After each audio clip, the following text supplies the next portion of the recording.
अगला रूल है रूल कि भोजन के नाम यानी नेम ऑफ मील्स, मील्स का मतलब भोजन के पहले द का प्रयोग नहीं होता। कौन कौन से भोजन के नाम, किनको नेम ऑफ मील्स से क्या मतलब है? जैसे सपर, सपर कहते हैं देर रात्रि का भोजन, यानी बहुत रात में जो खाना खाते हैं उसको कहते हैं सपर, देर रात का भोजन। उसके बाद में ब्रेकफास्ट आप सभी जानते ही हैं, लंच, डिनर, चाय या मिलती जुलती कोई और चीज़। तो अब जैसे ब्रेकफास्ट रिफ्रेशमेंट उसी को रिप्लेस करता है, ये वर्ड उसी जगह बोला जाता है।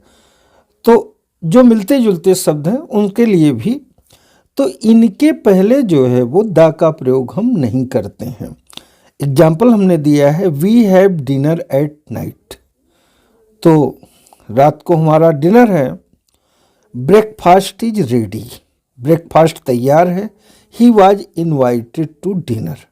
तो ये सारे सेंटेंस क्या हैं? राइट हैं, ये रॉन्ग नहीं है। रॉन्ग कब होंगे? जब यहाँ पर डिनर के पहले द लगा दिया जाए तो ये रॉन्ग हो जाएंगे, तो द आपको नहीं लगाना है। लेकिन यह ए और एन हो गया, लेकिन इसके अपवाद भी हैं। सीधे अर्थों में, सामान्य अर्थ में इसके पहले आर्टिकल नहीं आएगा, लेकिन वहीं पर देखिए इस सेंटेंस को, my mother gave me a good breakfast, तो ये सेंटेंस सही है। यहाँ आर्टिकल आया है ए, ये क्यों सही है? क्योंकि यहाँ पर गुड शब्द लगा है। तो ब्रेकफास्ट या सपर या लंच या टी के पहले यदि कोई एडजेक्टिव है, क्या है? एडजेक्टिव, एडजेक्टिव यानी विशेषण। अगर विशेषण का प्रयोग किया गया है तो उसके पहले आर्टिकल आएगा। अब यहीं पर my mother gave me good breakfast, यहाँ पर आपने जो है आर्टिकल नहीं लगाया है, तो इसी। अगला रूल है कि निम्नलिखित यातायात के साधनों के पहले बाई आने पर द का प्रयोग नहीं होता है, यानी बाई शब्द लगा हो तो द का प्रयोग नहीं होता है। खास तौर से इस तरह के जो सेंटेंस हैं वो ये दिखाने के लिए कि कन्वेंस का मोड क्या था, किस साधन से अगला आया, या वो स्थल मार्ग से आया या जल मार्ग से आया या वायु मार्ग से आया, अथवा वो ट्रेन से आया, बस से आया। तो इस सेंस की बात की जा रही है कि ऐसी स्थिति में द का प्रयोग नहीं होता है। और ये बहुत ही इंपॉर्टेंट टाइप के सेंटेंस है। अक्सर ये गलतियां, चूंकि बहुत जनरल सेंटेंस है तो इसमें चूक हो जाती है। जैसे by land, by car, by train, by bus, by ship, by train, by plane, और भी जो आप जोड़ना चाहें, बाई एयर, इस तरीके से आप जो है वो जोड़ सकते हैं। तो इसमें दो चीज़ें हैं। एक चीज़ तो ये है कि वो बस से आया, कार से आया, ट्रेन से आया। दूसरी चीज़ है कि वो हवाई मार्ग से आया, वो स्थलीय मार्ग से आया यानी लैंड रूट से आया, या वो जल मार्ग से आया। तो दोनों सेंस में जो है वो, जैसे आपने एग्जाम्पल हमने दिया है, we are going to Delhi by train, bus oblique, या आप कार, जीप, कुछ भी कहा जा सकता है। दूसरा एग्जाम्पल ये है कि वो कार से आया, बस से आया, ट्रेन से आया, कोई कुछ भी आप कह लीजिए। दूसरी चीज है he came here by land, he came here, या आप कह दे he came India, India by land. जैसे कोई आदमी नेपाल से चला या पाकिस्तान से चला, तो आपने कहा कि वो इंडिया जो है स्थलीय रूट से आया, यानी प्लेन से नहीं आया, ना ही जल मार्ग से आया वो। तो यहाँ पर ये इसका अर्थ है।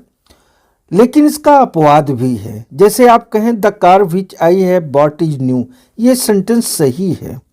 क्यों आप यहाँ पर जो है वो कार को पर्टिकुलराइज सेंस में यूज कर रहे हैं, यानी वही कार जो मैंने खरीदी वो नहीं है। तो यहाँ कार के पहले जो द लगा है वो अलग अर्थ में लगाया है। तो यहाँ पर ये सेंटेंस सही है। अगर आप इसको लिख देते हैं car which I have bought is new, तो ये सेंटेंस गलत होगा। यहाँ द का प्रयोग अवश्य किया जाएगा, क्योंकि आप ये कहना चाहते हो कि जो कार मैंने खरीदी, यहां पर द उस जो के अर्थ में आया है, तो यहां पर द सही है। लेकिन आप ये नहीं कह सकते हो कि I came here by car, sorry I came here by the car, या I came here by the train. इस तरीके से आप नहीं लिख सकते हो, नहीं बोल सकते हो। अगला रूल है कि द का प्रयोग बीमारियों के नाम के पहले नहीं होता है। यानी जो बीमारियां हैं, बीमारियों में बहुत सारी बीमारियां हैं बीमारियों की कमी नहीं है। तो मेन जो बीमारियां कॉमन है वो ज़्यादातर सेंटेंस में पूछे जाते हैं, जैसे डायबिटीज, फीवर, मलेरिया, एनीमिया। तो जो बीमारियों के नाम हैं उनके पहले द का प्रयोग नहीं करते हैं। बहुत सिंपल सा रूल है। अगला रूल है द का प्रयोग दिनों और महीनों के नाम के पहले नहीं होता है। तो जैसे आपने संडे, मंडे या जनवरी, फरवरी, मार्च, अप्रैल किसी का भी नाम लिया, तो जो महीनों के नाम हैं या जो दिन के नाम हैं उनके पहले जो है वो द नहीं आता है। जैसे सी विल कम ऑन मंडे, तो वो मंडे को आएगी। ये सेंटेंस आपने कहा, तो यहाँ मंडे के पहले जो है वो द का प्रयोग नहीं होगा। अब सवाल इस बात का है कि ए एन का प्रयोग होगा कि नहीं होगा, तो उसकी बात हम यहाँ थोड़ी सी कर दें। आने मंडे कर देंगे तो इसका मतलब ये हो जाएगा वो किसी भी मंडे को आएगी। मतलब किसी निर्धारित मंडे को नहीं, बल्कि किसी भी मंडे को हो जाएगा, क्योंकि इंडेफिनिट प्रोनाउन है। लेकिन यहाँ हम द की बात करें तो द बिल्कुल नहीं यूज होगा। लेकिन वहीं पर ये सेंटेंस है the Sunday of last week was pleasant. जो अंतिम सप्ताह था उसका संडे बहुत खुशनुमा था। यानी अंतिम आखिरी सप्ताह, जैसे आप कहें इस महीने के आखिरी सप्ताह में जो संडे आया वो बहुत प्लीजेंट था, सुखद था, लुभावना था। तो इसमें फर्क क्या है? यहाँ पर यह कहा जा रहा है कि मंडे ये है दिन का नाम, इसके बीच में कोई शब्द ना हो तो आप द का प्रयोग नहीं कर सकते हैं। मोटी मोटी पहचान है। और यहाँ पर जो है वो, जैसे आपने कहा कि the Sunday of last week, तो यहाँ पर आप कह रहे हैं कि संडे को पर्टिकुलराइज सेंस में यूज कर रहे हैं कि कोई और संडे, यहाँ पर्टिकुलराइज कर रहे हैं कि किसी और संडे की बात नहीं हो रही है, बल्कि आखिरी सप्ताह के संडे की बात हो रही है, एक निश्चित संडे की बात हो रही है। तो उस संडे को डिटरमाइन करने के लिए, निश्चित करने के लिए डिफिनिट आर्टिकल का प्रयोग के रूप में यहाँ पर द का प्रयोग किया गया है। यानी अगर यहाँ द का प्रयोग नहीं होगा तो सेंटेंस गलत होगा। आप स्पष्ट रूप से ये कह रहे हो कि कोई और संडे नहीं, बल्कि लास्ट वीक का संडे जो था वो प्लीजेंट था और संडे प्लीजेंट नहीं थे। अब यहाँ पर नेक्स्ट रूल है द का प्रयोग यूनिवर्सिटीज के नाम के पहले नहीं होता है। सीधी सी बात है। जैसे आपने कहा दिल्ली यूनिवर्सिटी, इलाहाबाद यूनिवर्सिटी, इस तरीके से जो है आपने जो है वो यूनिवर्सिटी का नाम लिखा, तो द का प्रयोग यहाँ पर गलत है। तो यहाँ पर द का प्रयोग नहीं होगा, दिल्ली यूनिवर्सिटी सही शब्द है। लेकिन अगर यहाँ पर आपने लिखा कि द दिल्ली यूनिवर्सिटी, तो ये गलत हो जाएगा। इसीलिए सेंटेंस को हमने गलत काटा है, मार्क किया है। अब यहीं पर इसको देखिए, द यूनिवर्सिटी ऑफ दिल्ली जब इस रूप में लिखा जाएगा कि कहाँ का विश्वविद्यालय, तो दिल्ली का विश्वविद्यालय, तो यहाँ द जरूरी है।